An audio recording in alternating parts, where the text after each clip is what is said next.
Willkommen zurück hier bei InGames, wo Sie Spiele wie zu Hause fühlen. Wir spielen immer noch Metal Gear Solid 3 Snake Eater und ja, wir sind dabei. Jetzt kommt Eva. Wir sind dabei, nämlich hier zum See zu gehen. Dazu braucht sie unsere Hilfe.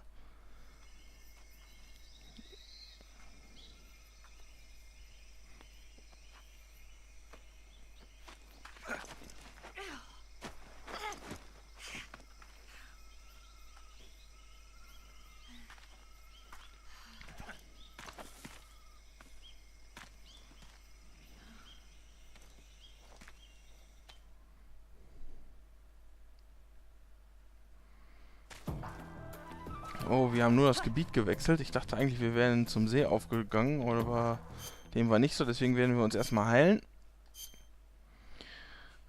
Schwere Schusswunde, verstehe.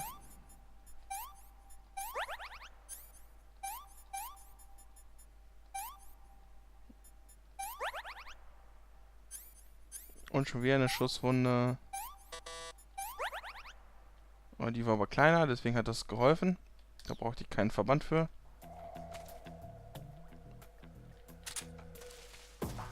Komm hier. Oh, sind das schon Gegner? Ja, ich sehe sie. Komm, ich habe noch ein bisschen was übrig an.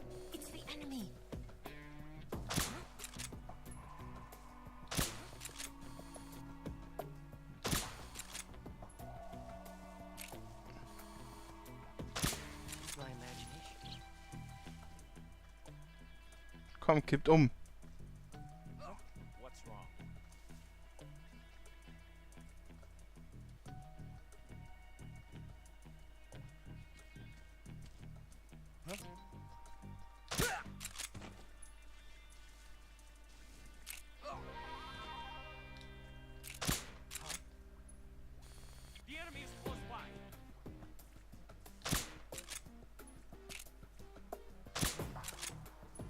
So, der ist zumindest getroffen.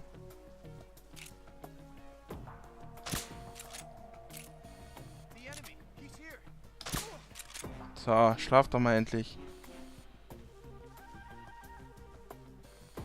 Wieso schläfst du nicht? Was machst du da? Du hockst dich einfach hin, okay?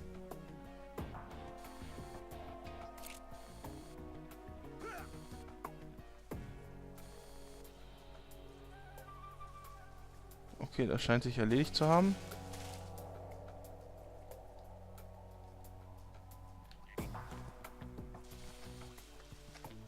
Ach, das Kalte, da ist die Halterung von ihrer Waffe. Na?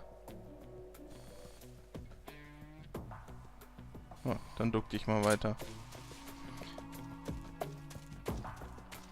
Wir können jetzt hier durchgehen, gefahrlos.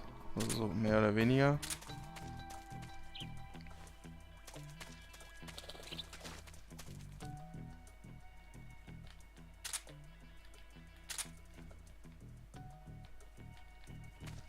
Keiner hier.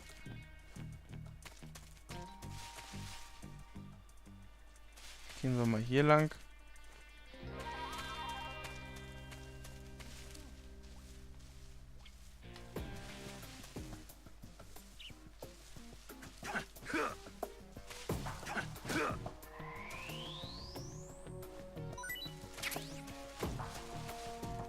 Wo bist du, Eva?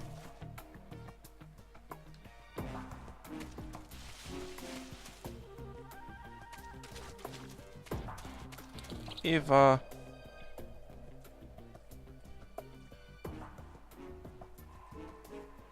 Gibt's ja nicht, ich habe meine Partnerin verloren.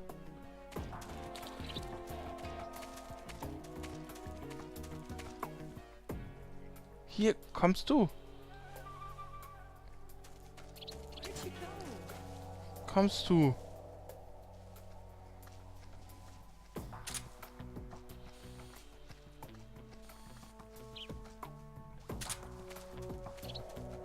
Mitkommen.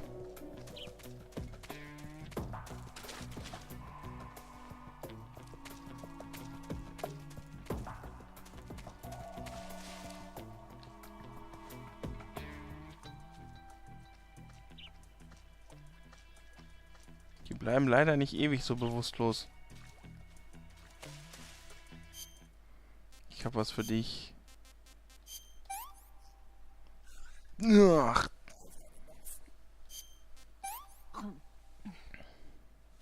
This tastes like crap. Yuck. Was willst du? So eine Schlange wolltest du nicht haben. Irgendwas muss ich dir hier vorsetzen. Und du duckst dich wieder. Dann komm mit.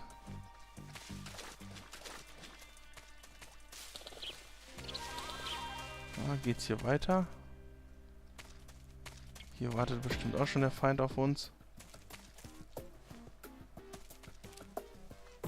Na, sie kommt zumindest.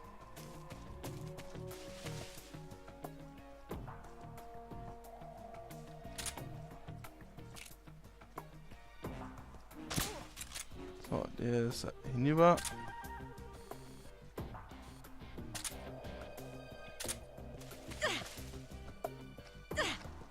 Moment, lass mich noch mal gucken, was das hier ist. Erkältungsmedizin, okay, das hilft uns nicht wirklich viel.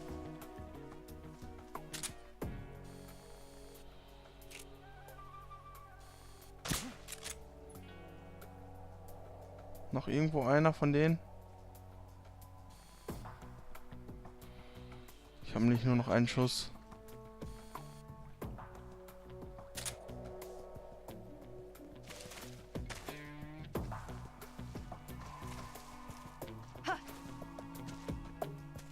Das kannst du, oder was?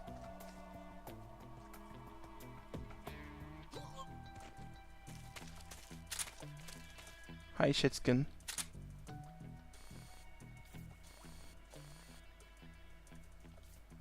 Okay, auch. So, jetzt weiter. Ich sehe schon noch einen. Was? Zack. Und jetzt habe ich keine Munition mehr.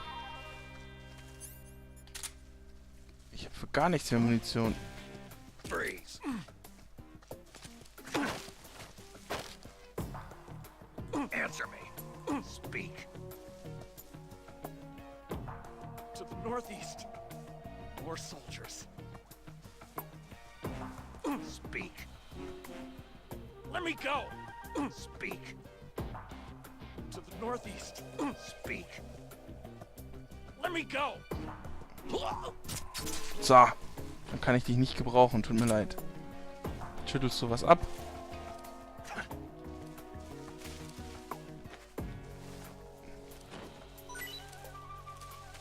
Na, was hat er? Ach, M37 Munition. Damit kann ich nichts anfangen.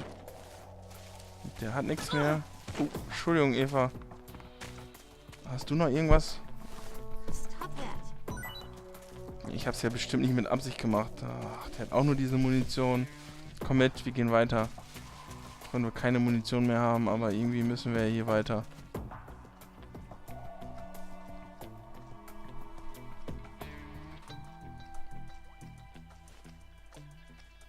So, es geht weiter.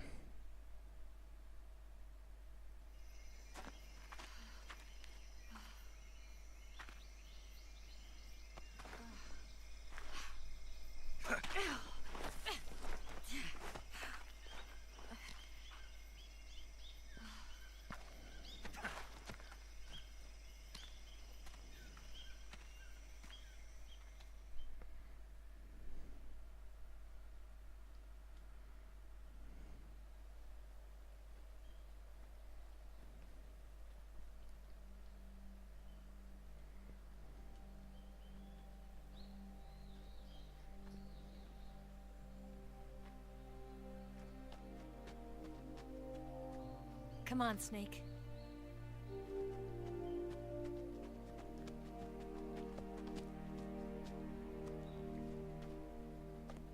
We made it. We made it. Over there.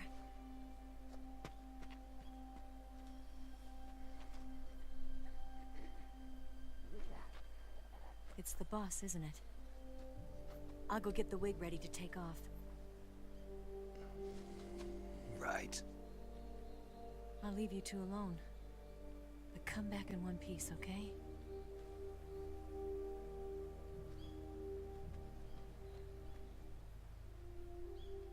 Promise me.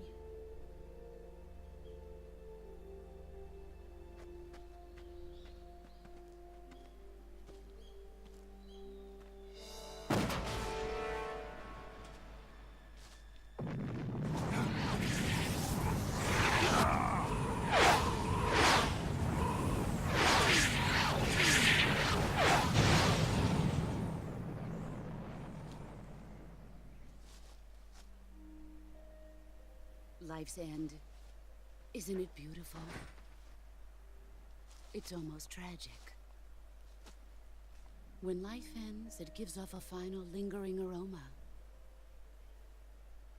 Light is but a farewell gift from the darkness to those on their way to die. I've been waiting, Snake, for a long time. Waiting for your birth, your growth, and the finality of today. Boss. Why are you doing this? Why? To make the world one again. The world used to be whole. But with the end of the Second World War, the philosophers began to fight amongst themselves, and the world was torn apart. The Cobras, my comrades who trained and fought alongside me, were torn apart as well. The foibles of politics and the march of time can turn friends into enemies just as easily as the wind changes. Ridiculous, isn't it? Yesterday's ally becomes today's opposition. And this Cold War? Think back. When I was leading the Cobras, America and Russia were fighting together. Now, consider whether America and Russia will still be enemies in the 21st century. Somehow I doubt it. Enemies change along with the times, the flow of the ages, and we soldiers are forced to play along. I didn't raise you and shape you into the man you are today just so we could face each other in battle. A soldier's skills aren't meant to be used to hurt friends. So then what is an enemy? Is there such a thing as an absolute timeless enemy? There is no such thing, and never has been. And the reason is that our enemies are human beings like us. They can only be our enemies in relative terms. The world must be made whole again. The philosophers must be reunited. I will devote my skills to that purpose. And with the Colonel's money, I will achieve that end. Just as I once created the Cobras. They are my family. I may no longer be able to bear children, but I still have a family.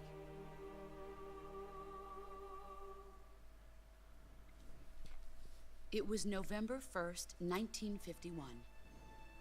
I was in the Nevada desert participating in atomic testing. The name Nevada is derived from Spanish, covered in snow, white as snow. And snow is exactly what I saw in that Nevada desert. It froze my blood white. Snake, you were an atomic test subject, weren't you? On Bikini Atoll. That's part of the reason I was drawn to you. You and I are alike. We're both slowly being eaten away by the karma of others. We'll never have the chance to die peacefully of old age. We have no tomorrow. But we can still have hope for the future. In 1960, I saw a vision of the ideal future from space. 3 years earlier, the Soviet Union had succeeded in launching Sputnik, the first man-made satellite in history, into orbit. This came as a huge shock to the United States. In response, America threw everything it had into its own manned spaceflight project, the Mercury program. Even as the Soviets seemed poised to send their first man into space, America was still experimenting with chimpanzees and rockets. The government wanted human data. So they secretly decided to send a human being into space. I was the one they chose. At the time, they didn't have the technology to block out cosmic rays, and whoever they sent up would inevitably be exposed to heavy radiation. That's why they chose me. After all, I'd already been irradiated once. Of course, you won't find any of this in the history books. I could see the planet as it appeared from space. That's when it finally hit me. Space exploration is nothing but another game in the power struggle between the US and the USSR. Politics, economics, the arms race, they're all just arenas for meaningless competition. I'm sure you can see that, but the Earth itself has no boundaries. No East, no West, no Cold War. And the irony of it is, the United States and the Soviet Union are spending billions on their space programs and the missile race, only to arrive at the same conclusion. In the 21st century, everyone will be able to see that we are all just inhabitants of a little celestial body called Earth. A world without communism or capitalism, that is the world I wanted to see. But reality continued to betray me. In 1961, I was sent to Cuba, to Bahia de Cochinos. It was part of a CIA-sponsored invasion under the guise of taking Cuban exiles back to their country. But the US government betrayed them. Our weak-kneed president held back their air support. Defenseless, the exiles were annihilated by the Cuban army. All I could do was watch in silence. I was set up by the very country I'd sacrificed so much for, by the very government I dedicated my life to defending. I was driven from the surface world, and I went underground. Then, 2 years ago, I faced the Sorrow, my old comrade in battle. He was my friend. But one of us had to die. I was left with no choice. The Sorrow gave his life for me. There is no enmity between us. One must live, and one must die. That was the mission. The ones who gave me that mission were the philosophers. Early in the 20th century, the true holders of power in the United States, the Republic of China, and the newly formed Soviet Union gathered together in a secret meeting that would later be known as the Wise Men's Committee. The secret pact they formed there marked the beginning of the philosophers. But the last of the original members died in the 1930s. After that, the organization began to run out of control, and the Wise Men's Committee degenerated into a mere shell of its former self. The philosophers of today have no sense of good or evil. Their influence extends to countries and organizations involved in every aspect of every war. They have become war itself. That's how they operate. The sacrifices of war cause a shift in the times. This shift leads to renewed conflict, and in turn triggers the next war. Like a nuclear chain reaction, each conflict sparks countless others, forming an endless spiral that will continue on for eternity. Do you understand what I'm saying, Snake? By consuming me and you, the philosophers intend to keep that cycle going forever. It was my father who explained all of this to me. He was one of them. You see, I am the last remaining child of the philosophers. But after he revealed the truth, my father was killed by that same shapeless, formless organization. And my father isn't the only thing the philosophers have taken from me. In June of 1944, the Cobras and I took part in the landing at Normandy. We'd been given a top-secret mission to locate and destroy enemy V-2 rocket installations. I was pregnant at the time. The Sorrow was the father. I gave birth on the field of battle. A beautiful baby boy. But my child was snatched away from me by the philosophers.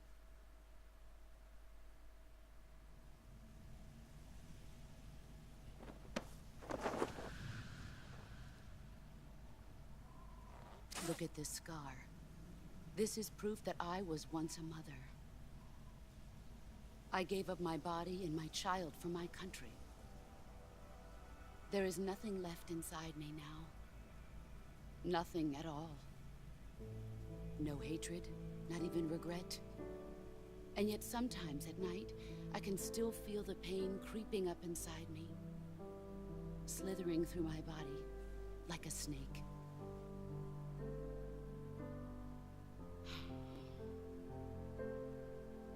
I've never talked this much about myself before. Thanks. Thanks for listening to me.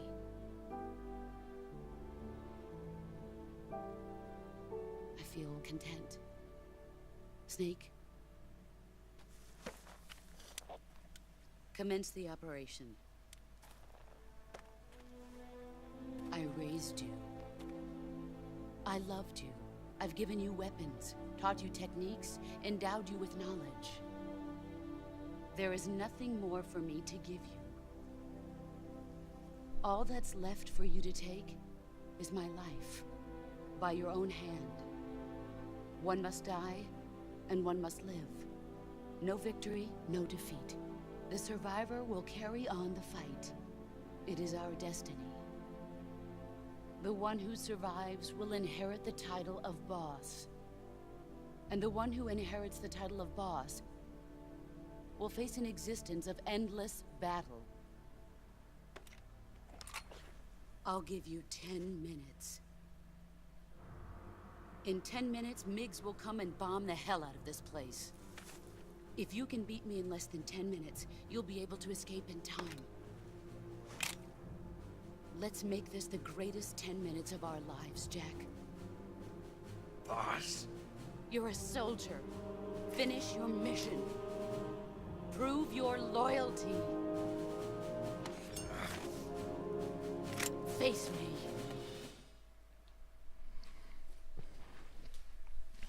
Let's see. Welch eine sehr große und bewegende Geschichte, die dahinter steckt zwischen The Boss. Und ja, man kann einiges an Fragen aufwerfen, aber die größte Frage wird sein, werden wir The Boss besiegen können? Und darum werden wir uns im nächsten Part bemühen, denn wir müssen gegen The Boss antreten. Ich hoffe, dieser Part von Metal Gear Solid 3 Snake Eater hat euch gefallen und ihr bleibt auch am Ball beim nächsten Part. Danke fürs Zusehen und bis dahin.